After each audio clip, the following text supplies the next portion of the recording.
आज भजन संध्या की पावन बेला में आप सब लोग क्षमावाणी पर्व मनाने के लिए और मना भी लिया। क्षमावाणी पर्व अपने समापन की ओर है।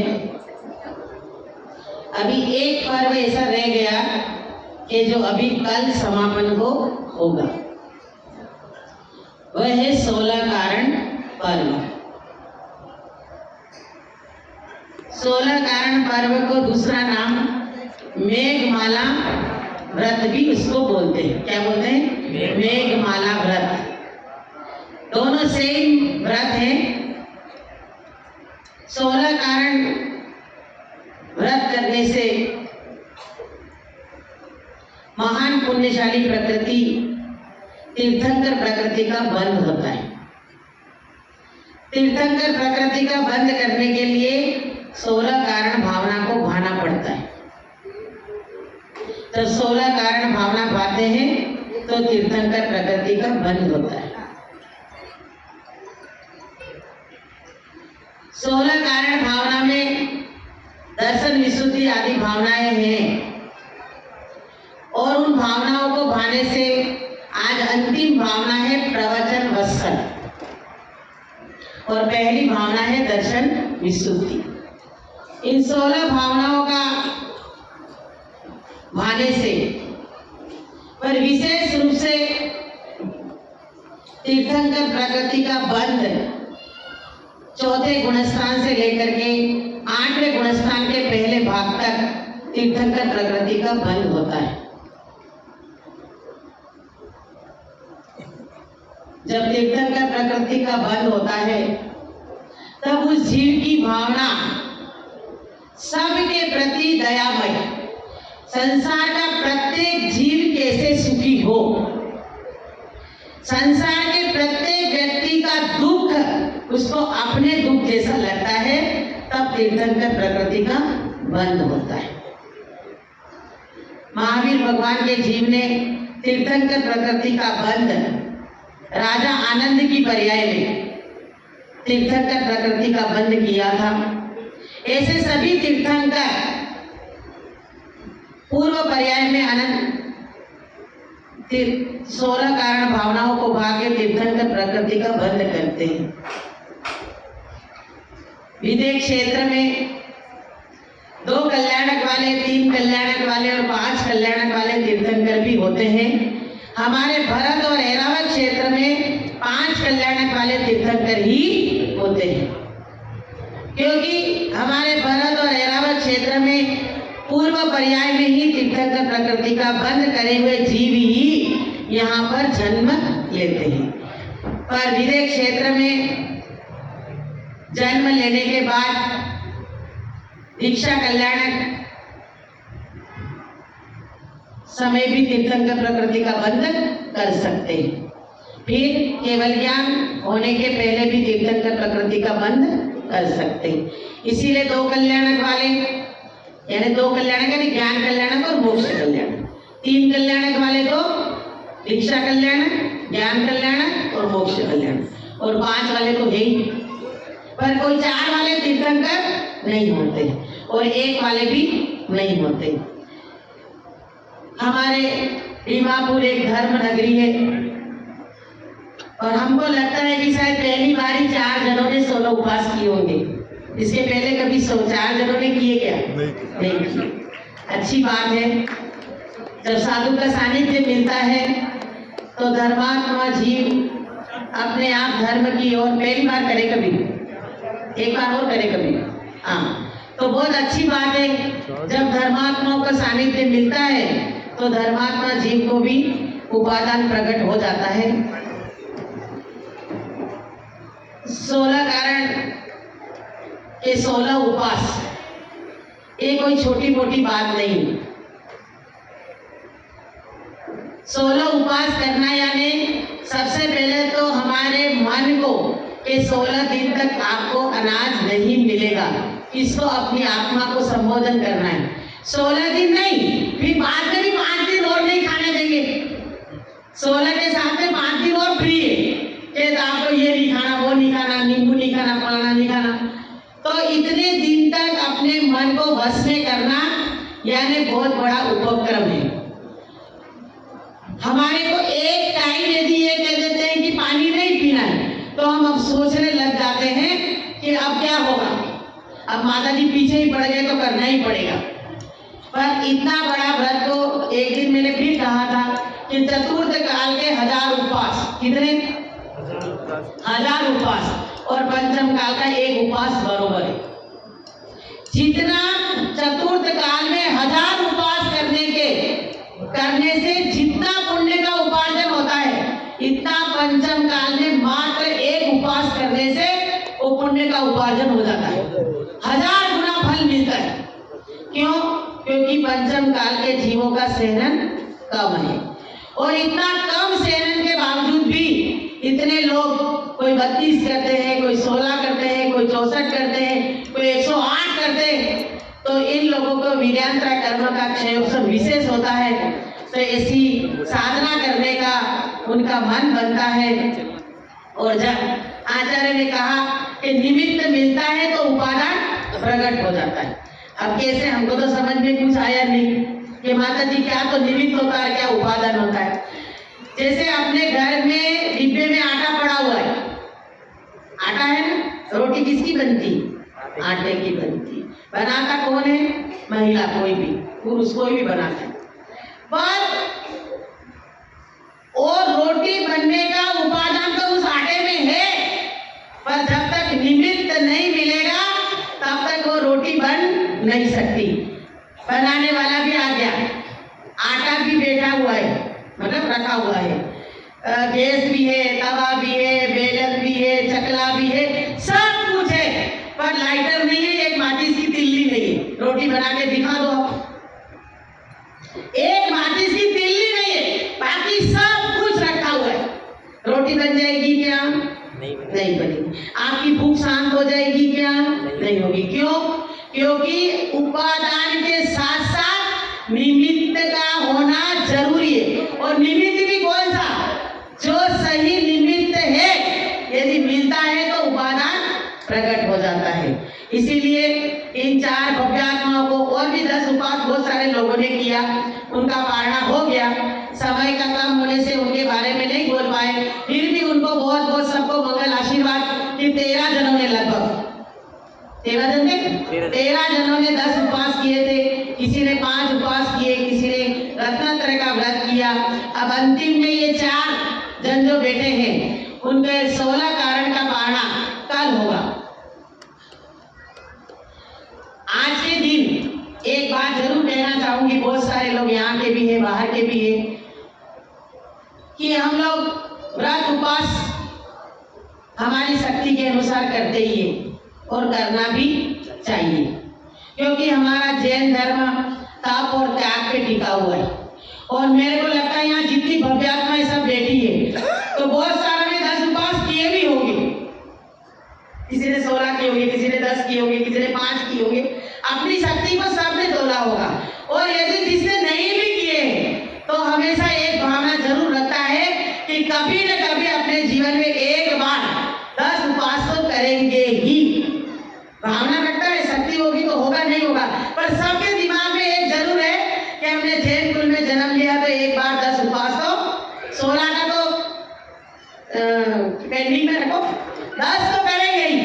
ऐसा सबकी भावनाएं रहती हैं, क्योंकि हमारे जैन धर्म में 10 लक्षण महापर्व का बहुत बड़ा महत्व है। और हम 10 लक्षण पर्व को त्याग तपस्या के साथ साथ महान उत्सव के रूप में मनाते हैं।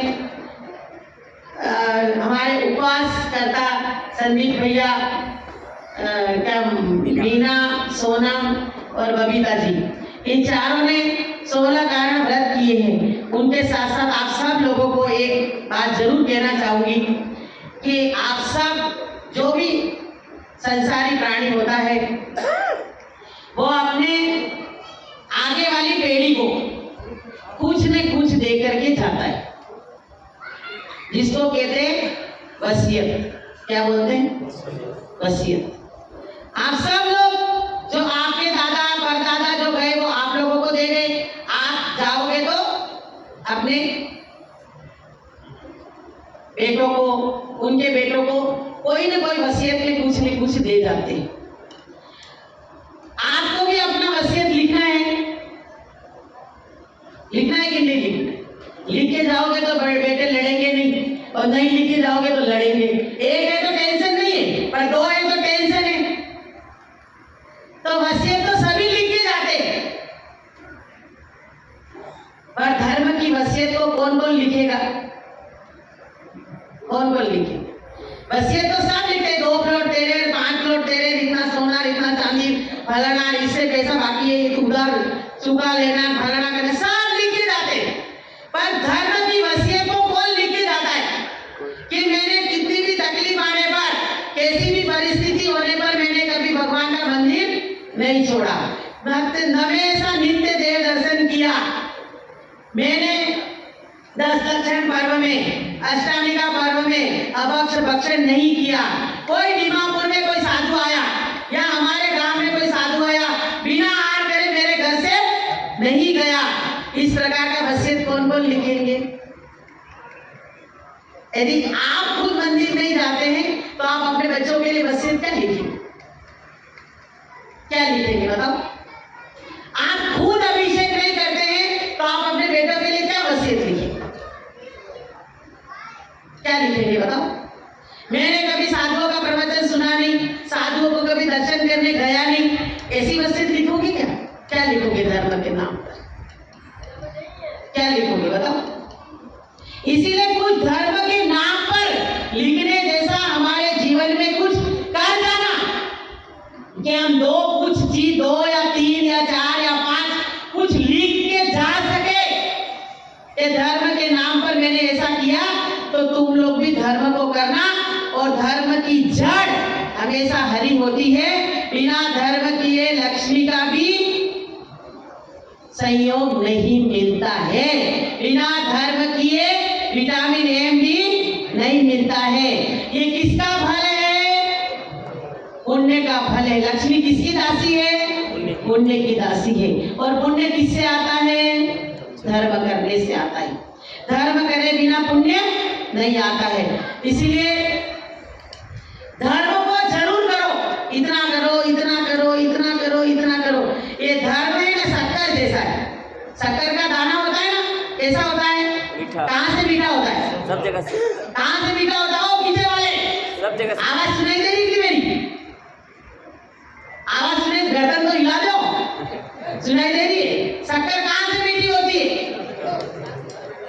विचार कर रही, कहाँ से होती मीठी शक्कर? पीछे वाले को पूछिए, चारों तरफ से। जरा जोर से बोलो, ये वीडियो में आ जाए। और जोर से बोलो, और जोर से बोलो। हाँ, शक्कर का दाना जैसे चारों तरफ से मीठा होता है, अंदर से, बाहर से, इधर से, उधर से। उसी जैसे शक्कर को खाने से कैसा स्वाद आता है? मीठा। मीठा। उसी प्रकार धर्म को, शक्कर का दाना है ना, जबरदस्ती खाओ, मन से खाओ, बेमन से खाओ, बीमारी में खाओ, शुगर में खाओ, पर लगता कैसा है? मीठा ही लगता है। उसी प्रकार धर्म का फल भी अच्छा ही होता है, कभी बुरा काम ज्यादा हो सकता है पर कभी बुरा नहीं होता है। इसलिए धर्म को कैसे भी करो, जबरदस्ती करो, मन से करो, बेमन से करो। अभी बहुत सारे लोग ऐसे होंगे कि अब हमारे घर से तो उपवास कर ही है, अब जाना तो पड़ेगा ही, नहीं जाएंगे तो लोग पूछेंगे तुम्हारा भाई नहीं आया, तुम्हारे पतिदेव नहीं आए, तुम्हारी सासू नहीं आई। हम कहा था ना थोड़ा बड़ा उपवास कर लेते तो हाथ तो फेर लेती सासू माँ, ऐसे भले मत बोलो, पर इतना फल तो हो ही जाता है कि इतना तपस्या किया है तो इतना फूल तो हो जाता है कि हाँ ठीक तो है ही। हमारी सोनम कह रही थी विपिन भैया बोले 14वें उपवास में पूछा तुम ठीक तो है ना। एक व्यक्ति हमको आके पूछा कि विपिन भैया इसीलिए नहीं आ रहा है कि सोनम की सेवा में लगा। मैंने कहा मेरे को नहीं लगता कि विपिन भैया सोनम की सेवा करेगा। मैंने इनकी तो सासू ही बहुत है सेवा करने के लिए, विपिन भैया की आवश्यकता ही नहीं पड़ेगी। समझ आई कि नहीं आई? तो सब लोग व्यवहार के लिए भी करते हैं तो बहुत अच्छे कहलाते हैं कि कम से कम लोग व्यवहार में आकर के भी उनके भी दिमाग में ये होता है कि तपस्या करना बहुत कठिन है और इन लोगों ने तपस्या करके अपने पुण्य का अर्जन किया है। एक दिन ये संदीप भैया की सासू आई, हमें तो कुछ याद नहीं पर उसको याद है कि बोले माता जी मैं नलवाड़ी में आई थी, आपने एक बात कही थी, आप लोगों को पीरस देती हूँ, क्या पता इतने सारे घर इकट्ठे हुए हमको विदाई करने आ जाओगे नहीं, विदाई करने तो इतने इकट्ठे हो ही जाएंगे हमको पहुंचाने के लिए, और दीपावली में वो मिल जाएंगे, दीपावली में फिर मिलेंगे, है ना। तो वो बोली माता जी आपने एक बात कही थी नलवाड़ी में। मैंने कहा क्या कहा? तो बोली कि आप एक बात बताए थे कि आप लोग सभी संसारी प्राणी अपने बच्चों के लिए, अपनी बहू के लिए, अपने पोते के लिए खूब धन छोड़ के जाते, खूब 2 लाख 5 लाख 5 लाख आजकल कीमत ही नहीं, करोड़ों की बात करो, 2 करोड़ 3 करोड़ 5 करोड़ 10 करोड़ खूब धन छोड़ के जाते हो, पर उनके दिल में बस के नहीं जाते। क्या कह रहे हैं, समझ में आया कि नहीं? आप अपनी बहू के लिए 1 किलो सोना छोड़ के गए, अपने बेटे के लिए इतना प्लॉट, फैक्ट्रियां और पोते के लिए सब कुछ छोड़ के गए, पर उनके दिल में बस के नहीं गए। आपको याद करते हैं? नहीं करते हैं। क्यों? और क्यों नहीं बसे? क्यों नहीं बसे? क्यों नहीं बसे बताओ? क्यों नहीं बसे? दूध में पानी मिला करके पिलाया, दूध में पानी मिलकर के पिलाया, खर्चा ज्यादा होता है। सरफ बोले 100 नहीं, बोले एरियल से चल जाता है, क्या काम है? ये पोछा इलेक्ट्रिक वाला क्या काम है? अरे हाथ से लगाओ। कितना पैसा बचा लिए? कितना पैसा बचा? अकेले दूध की चाय बना दिए, कितना दूध चाहिए? 2 गाय रखने की जरूरत नहीं, 1 गाय से काम चलता है। क्या काम है? ये सब करके आपने क्या किया? कितना पैसा बचा लिया? कितना बचा लिया? कितना बचा लिया? 1 महीने का 10,000 रुपये, पर किया क्या? उनके लिए छोड़ के जाना है, पर वो आपको कैसे रुपये याद करेंगे? अरे हमारी सासू थी, दूध में पानी मिलाई मिलाई पिलाए होंगे, जी कभी रोटी शांति से खाने नहीं दी, कैसे याद करती है? हमारा पिताजी हमारे शांति से व्यापार क्यों नहीं करने दिया? बोले मैं अंतरे को हाथ छोड़ देंगे तो दुकान में आओ ही मत, कैसे याद करते हैं? अरे ऐसा बचा करके उनके लिए छोड़ के आने की क्या जरूरत है?